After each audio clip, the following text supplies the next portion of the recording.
Bonjour à tous, alors aujourd'hui je vais vous parler amygdale, ou plutôt amygdalectomie. Donc je me suis fait opérer des amygdales, je vais vous parler donc de mon cas.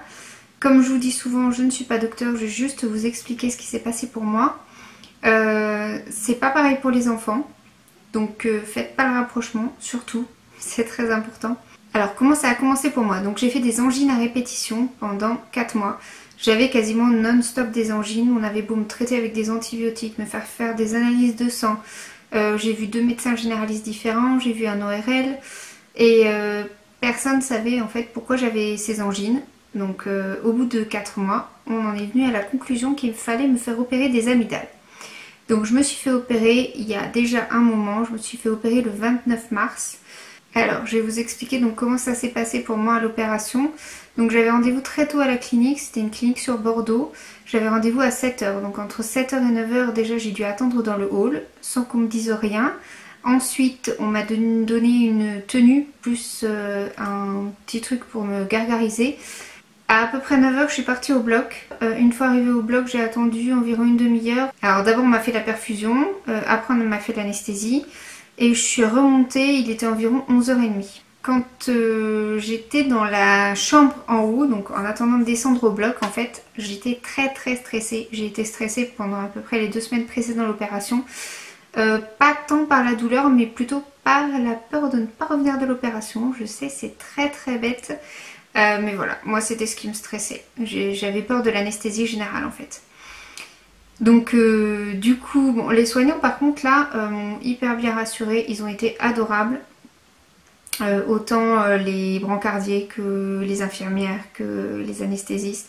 Tout le monde a été vraiment très gentil. J'avais un petit peu peur de mon ORL qui, selon son humeur, n'est pas toujours très sympa. Mais bon, là ça s'est super bien passé. Donc je me suis réveillée en bas, en salle de réveil. J'avais une impression vraiment très bizarre. Comme si j'avais quelque chose dans la gorge d'énorme en fait. Et l'infirmière m'a dit que j'avais un œdème de la luette. Donc ça commençait bien. Alors en fait, quand je suis remontée au bloc à 11 h 30, donc ma mère m'attendait. J'étais pas en super forme, mais j'avais pas mal. Mon mari est passé à peu près pendant 1 heure le soir. Donc moi ce que j'ai fait tout l'après-midi, c'est que j'ai comaté. J'étais toute seule. Je pouvais parler, mais j'étais vraiment épuisée. Par contre, je pouvais pas dormir allongée. Il fallait que je dorme assise. Et j'ai dormi très mal toute la nuit parce qu'on m'a réveillée toutes les 2 heures pour me prendre la tension et la température, ce qui est évidemment normal, mais ça aide pas à récupérer après une opération. En fait, je pouvais pas m'allonger parce qu'à cause de l'œdème de la luette, je ne pouvais pas déglutir quand j'étais allongée. Alors, dès le premier jour, j'ai réussi à manger, à manger des glaces, du jus de pomme, j'ai réussi à boire aussi. Et un tout petit peu de compote, sachant que je n'aime pas du tout la compote, ni les yaourts, ni tout ce qui est mou. Les semaines suivantes ont été assez compliquées. Donc ça c'était le jeudi, donc j'étais sous morphine. J'appuyais de temps en temps en fait, mais j'avais pas l'impression que ça faisait quelque chose.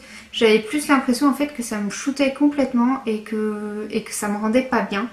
J'ai essayé de me lever, ça a été compliqué. Donc j'ai dû appeler une infirmière. Niveau douleur, j'étais à peu près à 2-3 sur 10, donc ce qui est largement raisonnable. À partir du lendemain, donc le vendredi, je veux arrêter la morphine. Donc j'arrête de moi-même d'appuyer sur la pompe à morphine. Les infirmières me disent que pour l'instant ils peuvent pas l'enlever parce qu'on ne sait pas ce qui peut se passer par la suite, donc ils laissent quand même. Donc en plus de ça, j'ai la perfusion qui me fait extrêmement mal. Ils me l'ont placée au pli du coude. Et je pense que c'est pas l'endroit idéal, c'est pas pratique du tout en fait. Donc à la place de la morphine, on me donne du Doliprane. Et à ce moment-là, je me rends compte que j'ai un goût bizarre dans la bouche, comme un goût de sang, qui restera très fort pendant au moins une semaine encore. Je me rends compte aussi que j'ai la mâchoire bloquée, je peux pas du tout voir la bouche, ce qui va d'ailleurs être assez compliqué pour l'ORL quand il va venir m'examiner. Le samedi, on est à J+2. L'ORL vient me voir, il est très étonné que je souris autant et que j'ai si peu mal. Niveau douleur, je suis environ à 3. Donc là, on m'enlève la perfusion et on me laisse sortir en fin de matinée.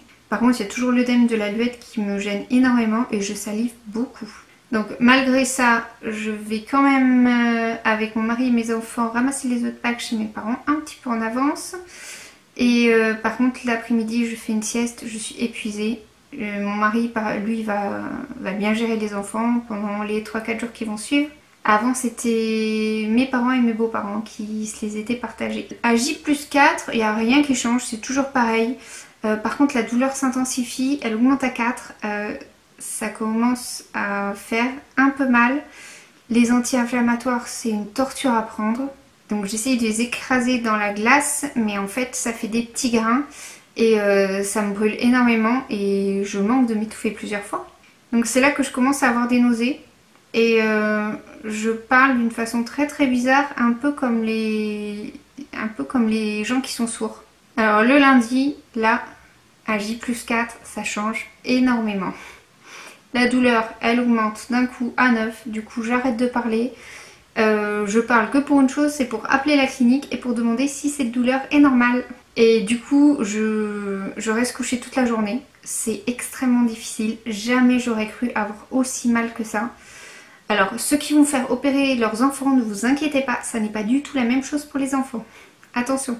Donc je pense que ça a été, pour le moment, j'espère qu'il n'y en aura pas d'autres, la plus grosse douleur de ma vie. Même après, largement après les contractions et l'accouchement. Donc par contre, je commence à pouvoir manger un petit peu plus, même si j'ai toujours des nausées et que j'ai mal au ventre. Je peux manger de la mousse de canard et de la vache qui rit. J'essaye de me concentrer sur des trucs qui me font vraiment plaisir. Enfin, plaisir. Qui passent, disons. Donc la veille, c'était férié. Là, aujourd'hui, mon mari reprend le travail. On est à J+5. Moi, je peux pas faire autrement que d'emmener mes enfants à mes beaux-parents pour la journée. En rentrant, je me couche et je ne bouge plus. Donc je mange du sucre dans une petite coupelle, des vermicelles, j'arrive à manger aussi, et aussi on me dit que les nausées c'est à cause de la codéine. Donc la douleur là elle est à peu près à 8, surtout 2 heures avant de prendre le médicament suivant. Donc c'est surtout entre deux médicaments. Donc à J+6, environ une semaine après, j'ai le goût dans la bouche qui s'estompe déjà. C'est vraiment bien ça. Alors j'ai plus mal au ventre et pour les nausées en fait on m'a fait une ordonnance de lamaline à la place de la codéine. Donc à J+8 j'arrive enfin à pouvoir garder les enfants et les gérer, bien que je ne parle toujours presque pas. Les jours précédents j'avais vraiment quasiment pas parlé. Mon mari m'avait trouvé une petite application où on pouvait dire des choses en fait. Donc ce qui est super c'est que j'arrive à avaler les liquides, ce qui avant n'était pas le cas parce que ça ressortait par le nez. Je suis désolée, alors je suis désolée, tout ce que je vous raconte c'est pas du tout glamour. J'ai plus de nausées avec la lamaline, ça aussi c'est cool. La douleur est redescendue à 4, j'arrive à manger du pain mis sans croûte, du jambon blanc. Donc là je peux recommencer un petit peu des activités, je fais un peu de rangement, je fais des courses. Au drive par contre. Donc à J+9, là commence une longue période de knacky. Il n'y a que ça qui passe en fait. Il n'y a que ça qui passe et surtout qui me nourrit et qui me fait tenir le coup. Donc de temps en temps j'ajoute des vermicelles, un petit peu de gruyère et de la compote de pêche. Donc la compote de pêche avec des petits morceaux dedans, comme ça me fait un petit peu plus de mâche et c'est plus facile pour moi qui supporte pas de manger des choses molles. Donc après il y a les vacances scolaires qui commencent, les vacances d'avril, et petit à petit tout redevient à peu près normal. Même si 15 jours après j'ai toujours ce goût de sang dans la bouche qui revient de temps en temps. J'ai toujours l'impression d'avoir des mucosités dans la gorge à cause de l'œdème de la luette qui met beaucoup de temps à se résorber. Et par contre, donc du coup avec les enfants on commence toutes les activités, pâte à modeler, peinture, tout ça qu'on fait habituellement pendant les vacances. On ne sort pas mais on fait quand même plein de choses et ça se passe beaucoup mieux pour ma gorge et pour le fait de pouvoir parler. Donc à J+15 j'ai très peur. Je saigne 3 fois de suite dans la journée. Du coup je prends rendez-vous chez l'ORL qui m'enlève un petit caillot de sang. J'ai extrêmement peur de faire une hémorragie. Quelques jours après, en me promenant avec des amis, je ressaigne. Heureusement mon amie est infirmière, donc ça c'est cool. Elle voit que j'ai un petit caillou en fait qui est parti, donc elle me dit de pas m'inquiéter. On va manger une glace et ça passe. À environ 20 jours plus tard, je mange à peu près tout. J'ai pas recommencé à manger des choses vraiment très dures comme du pain, des biscottes. Bon, pas d'alcool non plus. Et en plus de ça, je mange extrêmement lentement. Je suis déjà très lente habituellement, mais là c'était vraiment horrible. Alors, à environ un mois et demi après, j'ai rendez-vous chez l'ORL pour une visite de contrôle. J'ai toujours plein de symptômes en fait qui sont pas passés. J'ai beaucoup de mal à dire les R, surtout dans certains mots, comme tiroir, le R de la fin. Vous devez pas entendre, mais moi je l'entends quand je parle et même actuellement je le dis toujours pas bien. J'ai mal quand je bâille aussi à cette période et j'ai toujours des mucosités. Donc selon l'ORL, c'est parce que l'opération elle a raccourci le voile du palais, donc du coup pour les R en fait c'est le temps que mon cerveau se réhabitue. Donc j'avoue qu'il met extrêmement longtemps à se réhabituer. Je me demande s'il faudrait pas que je fasse des séances d'orthophonie. Et pour l'impression d'avoir des mucosités en fait ça serait dû au stress. Il me passe quelque chose, un petit tube, je sais pas comment ça s'appelle, dans le nez et dans la gorge, quelque chose de très très sympathique. Et il voit qu'en fait ma gorge est très très serrée et selon lui c'est dû au stress car effectivement j'ai été vraiment extrêmement stressée pour cette opération à partir d'environ 2 semaines avant. Et du coup ça m'a fait quelque chose, c'est-à-dire que ma gorge s'est resserrée et ça reste. Alors après je vous fais un petit check-up environ 3 mois et demi après. Ce qui me restait 3 mois et demi après c'est que j'avais encore mal quand je bâillais. Pour les mucosités, ça avait disparu à peu près un mois avant. Et j'avais toujours du mal à dire les R. Donc tout le monde me dit que ça s'entend pas du tout à l'extérieur. Par contre moi je le ressentais beaucoup. Donc aujourd'hui là j'ai plus rien. Sauf effectivement pour ces R. Ce qui est super bien aussi c'est que je n'ai plus d'angine. J'ai plus d'angine depuis cette opération. Je ne ronfle plus aussi car je ronflais beaucoup avant, quand j'ai commencé à avoir les angines. Par contre mon résumé en fait de ce que j'ai ressenti c'est un stress mais vraiment énorme avant l'opération par la peur de l'anesthésie, par la peur de ne pas me réveiller, et après l'opération par la peur de l'hémorragie et par une douleur extrêmement forte. Du coup tout ça, le stress, je pense que c'est le stress qui m'avait bloqué la mâchoire, le stress m'a fait perdre quasiment la moitié de mes cheveux.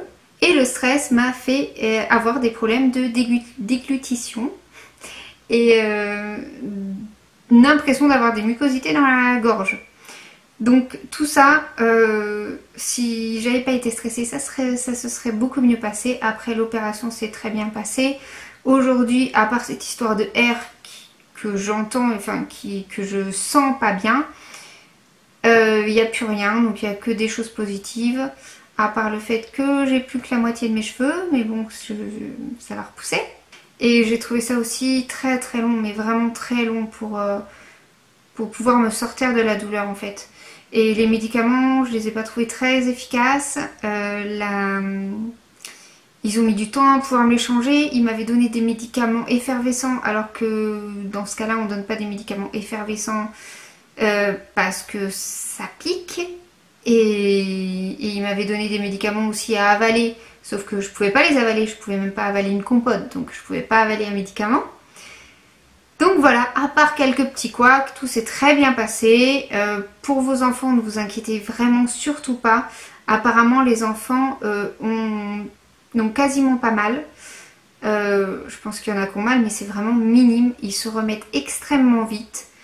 Donc si vous devez vous faire opérer des amygdales, faites-le quand vous êtes enfant. Et si votre enfant a besoin de se faire opérer, faites-le pour pas qu'il ait à le faire quand il soit grand.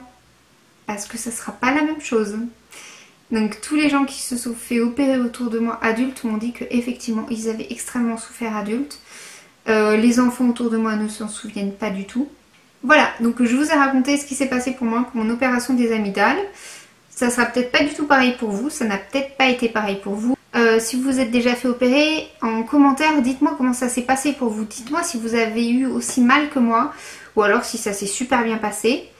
N'oubliez pas de liker ma vidéo si ça vous a plu, de vous abonner à ma chaîne. Et puis vous pouvez aussi me suivre sur Instagram et sur Facebook. Sur Instagram c'est Milly-Family, sur Facebook aussi je vous mettrai tous les liens en description.